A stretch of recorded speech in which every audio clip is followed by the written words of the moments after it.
Buenos días, maestra y televidentes. El día de hoy queremos desde la sección Psiconoticias contarles un tema que se ha vuelto esencial para el desarrollo de la primera infancia. Este es el desarrollo moral y el aprendizaje.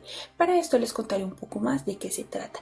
El desarrollo moral es un conjunto de costumbres y normas que se han convertido buenas para dirigir o juzgar el comportamiento de las personas de la sociedad.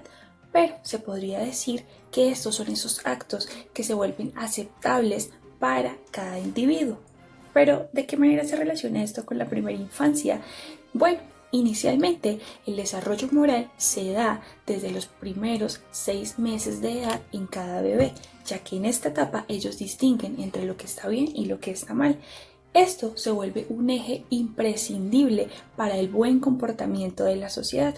Bueno, teniendo en cuenta esto, nuestras periodistas desde casa nos contarán un poco más la relación que tiene esta con el aprendizaje.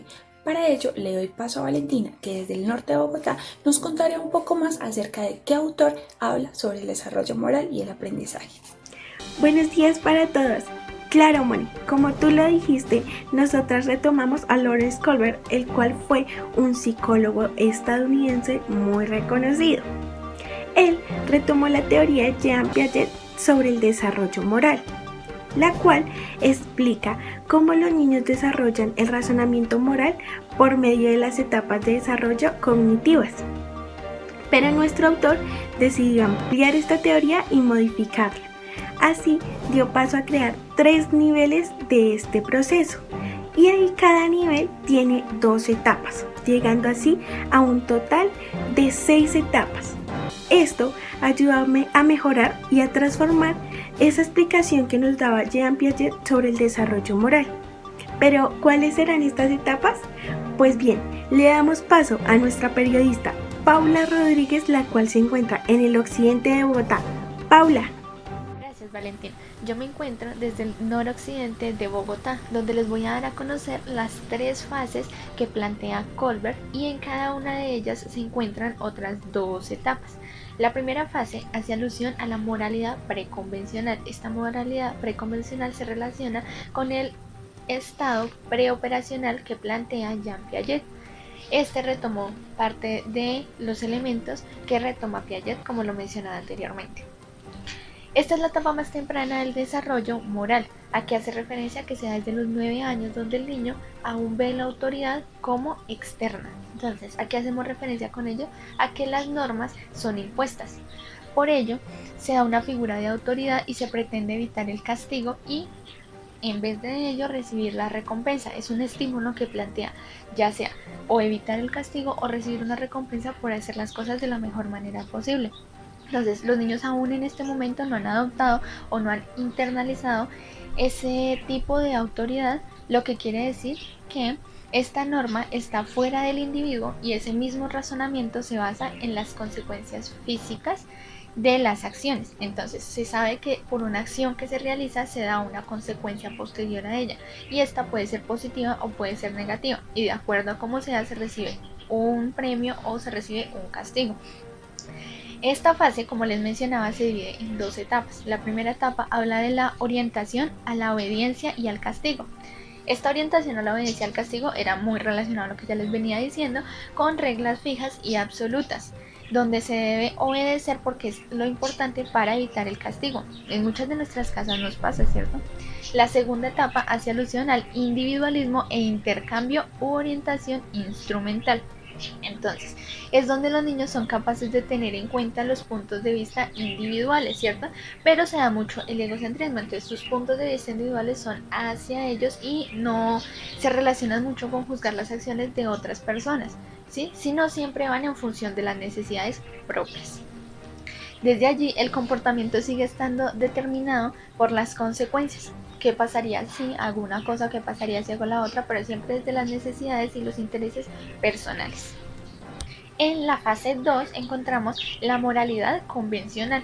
¿A qué nos referimos con esta moralidad convencional? Esta ya es un poco más adelante, cuando los niños ya son adolescentes o adultos. Entonces allí los individuos aprenden de reglas y le dan cierta autoridad que gobiernan el cómo deben comportarse. ya sea desde aprender a obedecerlas o qué es moralmente correcto de aquello que esté dictado por otra autoridad, ya que esto da a entender cómo desobedecer las reglas siempre es definido como algo malo, entendiendo con ello que es moralmente correcto aquello que está dictado por la autoridad. Entonces las reglas externas son las correctas, si se hace algo malo es porque va en contra de esas reglas. Es por ello que se cuestiona y este racionamiento se basa en las normas del grupo al que pertenece la persona. Entonces podemos encontrar ejemplos como esas normas a las que obedecemos todos como sociedad. Un ejemplo de ello sería la Constitución política, el Código de Policía, entre otros.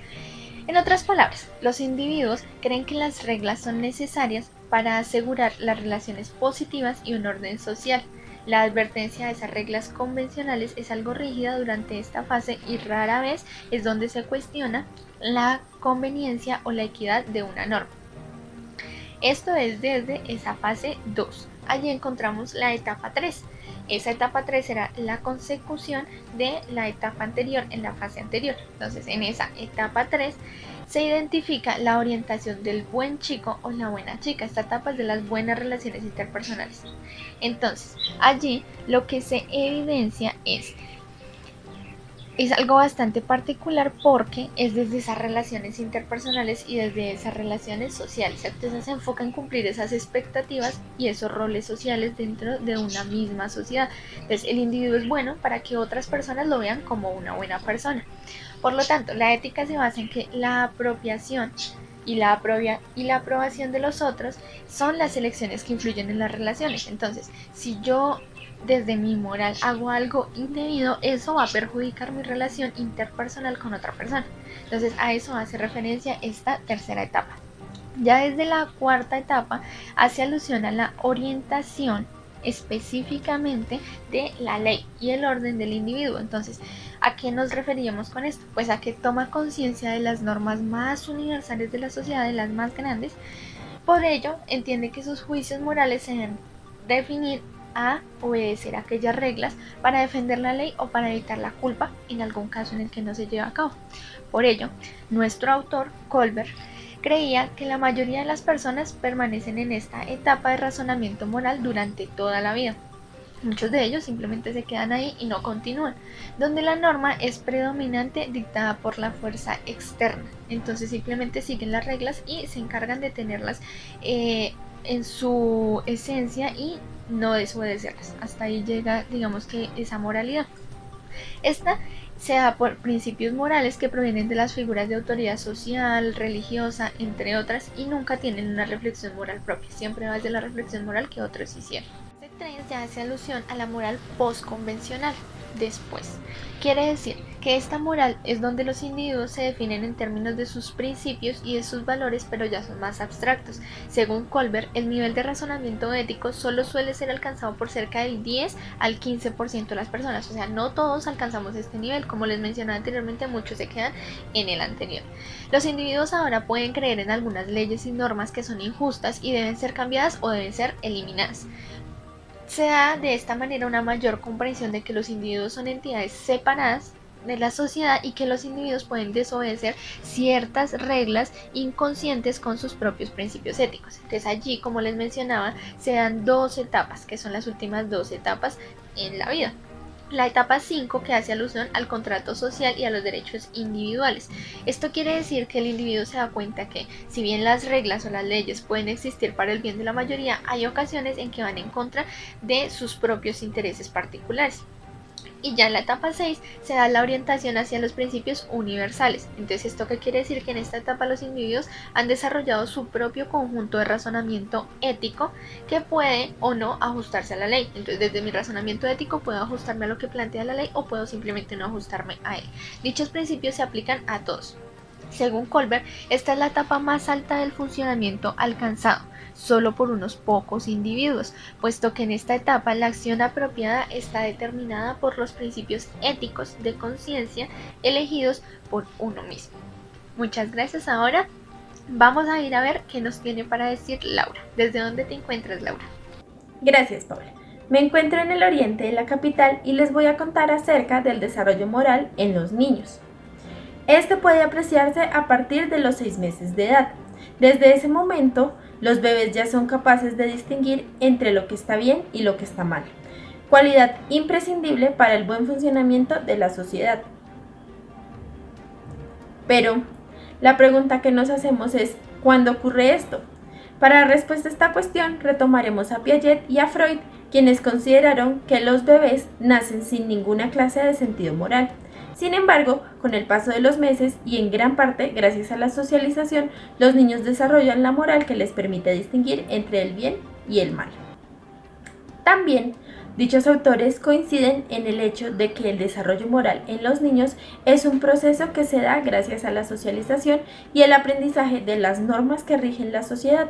La moral aparece en cada individuo a través de diferentes fases que ya fueron mencionadas anteriormente. Sin duda, el desarrollo de la moralidad depende en gran medida de las normas que se inculquen al niño en el entorno familiar. Por eso vemos que la familia desempeña un papel importante, teniendo en cuenta aspectos como el respeto, la tolerancia y una conducta adecuada forman parte fundamental de un desarrollo moral saludable, y eso es importante tanto para el niño como para su entorno. A continuación, les contaré algunas claves que los padres o maestros deben poner en práctica para lograr que los niños desarrollen una moral de forma óptima. Primero, hay que enseñar las reglas y normas de comportamiento, tanto en casa como en un entorno más abierto o en la escuela. Segundo, para que el pequeño comprenda lo enseñado, es necesario explicarle la razón por la que existen las reglas y cuáles son las consecuencias de incumplirlas. Aquí también lo recomendable es que el entorno familiar centre sus esfuerzos en utilizar elogios que refuercen de forma positiva lo que el niño haga correctamente. Tercero, se deben fomentar las enseñanzas a través del ejemplo. No es suficiente con que hablen con los niños y les digan lo que está bien y está mal. Es necesario que den el ejemplo, ya que esta es una forma más poderosa de aprendizaje que pueda existir. Si el niño ve una conducta, es más probable que la imite. Teniendo en cuenta lo anterior, el cuarto aspecto que es importante es que los padres recuerden que para los niños no es fácil entender conceptos como compasión, respeto y tolerancia, entre otros. Por ello, es fundamental enseñarle estos valores mediante la práctica y el ejemplo. Ahora vamos con Angélica, al sur de la ciudad de Bogotá, quien nos contará un poco más sobre el tema. Buenos días, Laura, y buenos días a todos los televidentes que se sincronizan esta mañana con nosotras. Siguiendo con el tema, yo les hablaré sobre la escuela y el entorno en el desarrollo moral. Los padres, como primeros educadores en la vida de los niños, cumplen un papel fundamental, ya que son los encargados de enseñar diferentes valores en los primeros años de vida de los niños. Cuando los niños comienzan a crecer, no siempre ven a sus padres como figura de referencia, y el entorno social comienza a distorsionar los valores inculcados al niño, ya que empiezan a reconocer y a compartir con otras personas externas.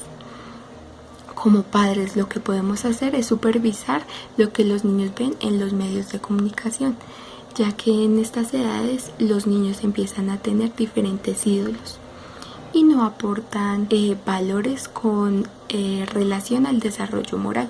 Teniendo en cuenta lo que nos dice la Ley 115 de 1994, ofrecer el conocimiento del propio cuerpo y sus posibilidades de acción, así como la adquisición de su identidad y autonomía. Como padres podríamos buscar diferentes estrategias trabajando en conjunto con la escuela para que el niño vaya adquiriendo diferentes habilidades que le ayuden a el desarrollo moral. El desarrollo de la moralidad depende en gran medida de las normas que se inculquen al niño en el entorno familiar, apoyándose de la escuela. En conclusión, el desarrollo moral en los niños es un proceso que ocurre empezando por la socialización y normas de conducta enseñadas en el hogar, la escuela, así como los amigos, los compañeros, también son claves en este proceso. Por lo anterior, es fundamental que los padres estén involucrados en todos los aspectos de la vida de sus hijos, ya que la moral es primordial para el buen desarrollo del niño como individuo, tanto a nivel personal como comunitario. Siguiendo con el tema de hoy, vamos a escuchar a Mónica, que nos tiene más información. Muchas gracias. Para finalizar, podemos decir que el desarrollo moral y el aprendizaje ocurre a partir de la socialización y las conductas enseñadas en el hogar. Allí también podemos ver la incidencia que tienen las personas en el entorno del niño, sean familiares, amigos o la escuela. Esto les ayuda a tomar decisiones, sean buenas o no. Bueno, para ello también queremos rescatar la Ley 115 en el artículo 16, en el cual se especifica el desarrollo de la capacidad para adquirir formas de expresión, relación y comunicación para establecer relaciones de reciprocidad y participación de acuerdo con normas de respeto, solidaridad y convivencia. Allí podemos articularlo, ya que tiene que ver con la ética y la moral en el momento del desarrollo de los niños y actuar en el entorno. Bueno, como maestros en formación, podemos decir que es esencial reconocer este desarrollo en los niños para manejar un buen ambiente y la toma de decisiones en el aula. Gracias por su atención.